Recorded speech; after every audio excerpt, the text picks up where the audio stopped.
In the beginning, God created the world. In just 6 days, he made the sun, the moon, the stars, the land and oceans, plants, animals, and finally, humans. He called everything good, but humans were special because they could talk with God, love, and make choices. God made a beautiful garden for the first humans, Adam and Eve. They could eat from any tree except one, the tree of knowledge of good and evil. God warned them that eating from this tree would cause bad things to happen. But a sneaky snake, the cleverest of all the creatures God had made, tricked them into eating the fruit. When they ate it, everything changed. They realized they were naked and felt ashamed. Because they didn't listen, pain, sadness, and death came into the world, and God sent them out of the garden. But God didn't leave them without hope. He made a promise. One day, someone special would come to fix everything and bring them back to him. For many, many years, God's people waited for this promise.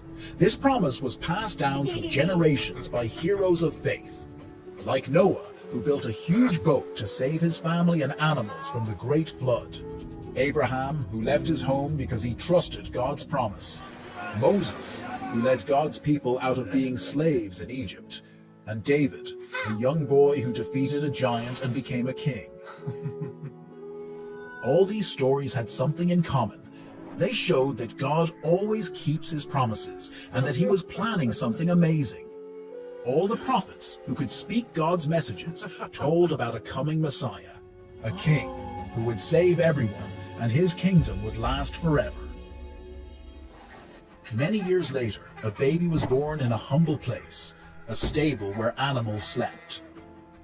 This baby was Jesus, the one everyone had been waiting for, the hero that was promised long ago. From his first breath, it was clear he was special. Angels sang, shepherds visited, and wise men from far away brought gifts.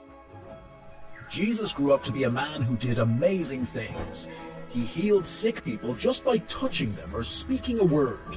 He made blind people see, and even calmed storms. He told stories that made people think and feel differently about life. He showed love to everyone, even those who were usually ignored or disliked. But not everyone was happy with Jesus. Some were scared of the change he represented. They didn't understand he was the king God had promised and plotted against him. Jesus was betrayed by a friend, and even though he had done nothing wrong, he was punished like a criminal. Jesus died on a cross, a terrible way to die. It seemed like hope died with him. But 3 days later, something incredible happened. Jesus came back to life. This showed that not even death is more powerful than God's love. It was the proof that Jesus really was the one God sent to save us and open the way to heaven. After Jesus came back to life, he visited his friends to teach them more about God's kingdom. Then he went back to heaven, promising to send help. That help came as the Holy Spirit, guiding us to believe in Jesus so that we can be close to God again.